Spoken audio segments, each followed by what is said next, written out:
नमस्कार सर, आपलं इंट्रोडक्शन देताल? नमस्कार, माझं नाव एकनाथ परशुराम गंगावणे. महाराष्ट्रातील पारंपरिक लोककला चित्रकथी जी लोककला आहे ती चित्रकथी लोककला ही चित्रावरून कथा सांगितली जाते. चित्रकथी लोककलेची चित्रशैलीमधील हे एका स्त्रीचं चित्र आज आम्ही इथे आज रेखाटत आहोत. चित्रकथी ही पारंपरिक चित्रशैली आहे. जशी महाराष्ट्रामध्ये वारली पेंटिंग आहे तशी चित्रकथी एक आर्ट फॉर्म येते. किती वर्ष झाले हे करून? गेली 25 वर्ष आम्ही ही कला करतोय. लोकांना शिकवतो, त्याची पेंटिंग करतो, कार्यक्रम करतो. वारसा कुठून आलाय तुमच्याकडून? हा वारसा आमचा आजोबा 15 वर्ष म्हणजे वडिलोपार्जित वारसा आमचा आहे.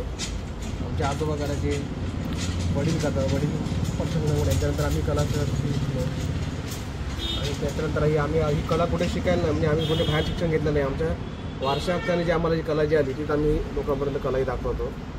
पेंटिंगमधून काय प्रेझेंट करतात? हे चित्रकथीमध्ये एक स्त्रीचं चित्र, इथे आम्ही छोटे लॅम्प दाखवतो. टेप लाईटिंग करताना ही स्त्री दाखवतो असं आम्ही चित्र काढतो. चित्र आम्ही ते दाखवतो. ओके.